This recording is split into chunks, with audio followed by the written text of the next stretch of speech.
শিলাবতী নদীর ঐতিহ্যবাহী ভাষাপোল ভেঙে বিপত্তি, ঘাটাল সদরে বিচ্ছিন্ন পারাপার।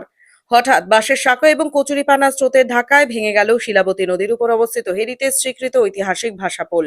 এই দুর্ঘটনার ফলে নদীর দুই পারের স্বাভাবিক যোগাযোগ সম্পূর্ণ বিচ্ছিন্ন হয়ে পড়েছে। এতে তীব্র ভোগান্তিতে পড়েছেন প্রতিদিন যাতায়াতকারী হাজার হাজার মানুষ। স্থানীয় সূত্রে জানা গিয়েছে, ভাষাপোলটির সঙ্গে নদীর জলে ভেসে আসা একটি বাঁশের সাঁকো এবং প্রচুর পরিমাণ কচুরিপানা একসঙ্গে এসে আটকে যায়। প্রবল জলের তোড়ে চাপ সহ্য করতে না পেরে পোলটির বেশ কিছুটা অংশ ভেঙে পড়ে এবং সেটির সঙ্গে থাকা দুটি নৌকো ভেসে চলে যায়। নিমেষেই বন্ধ হয়ে যায় ঘাটাল পৌরসভার সদর ঘাটের এই গুরুত্বপূর্ণ পারাপার। এই ভাষাপোলটির ইতিহাস অত্যন্ত প্রাচীন।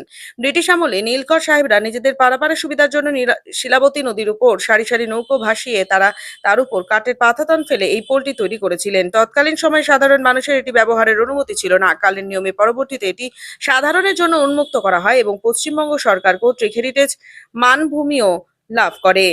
প্রতিদিন ঘাটাল শহর এবং পার্শ্ববর্তী এলাকা থেকে কয়েক হাজার মানুষ কাজের প্রয়োজনে ঐতিহ্যবাহী ভাষাপোল ব্যবহার করেন। হঠাৎ পারাপার বন্ধ হয়ে যাওয়ায় চরম সমস্যায় পড়েছেন নিত্যযাত্রী থেকে শুরু করে স্থানীয় বাসিন্দারা। প্রশাসন দ্রুত পোলটি মেরামত করে স্বাভাবিক যাতায়াত ব্যবস্থা ফিরিয়ে আনার চেষ্টা চালাচ্ছে।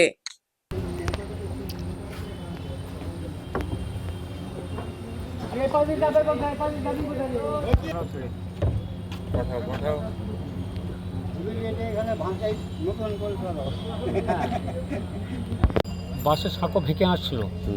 আচ্ছা, পানা জাম হয়ে গেছে। ওর থেকে 1 ঘন্টা আগে থেকে জানানো হয়েছে। ওরা করছে কোনো সরায়নি।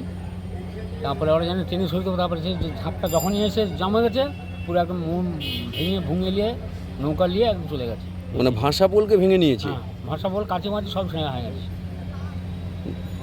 মানে কতগুলো নৌকা বিচ্ছিন্ন হয়ে গেছে? দুটো নৌকা বিচ্ছিন্ন হয়ে গেছে। এখন যোগাযোগ বিচ্ছিন্ন। যোগাযোগ বিচ্ছিন্ন একদম। স্কুল কলেজ যেতে পারছি, লোক ঘুরে ঘুরে যাচ্ছে। আপনার নাম? স্বপন উচাই, 6 নম্বর ওয়ার্ড।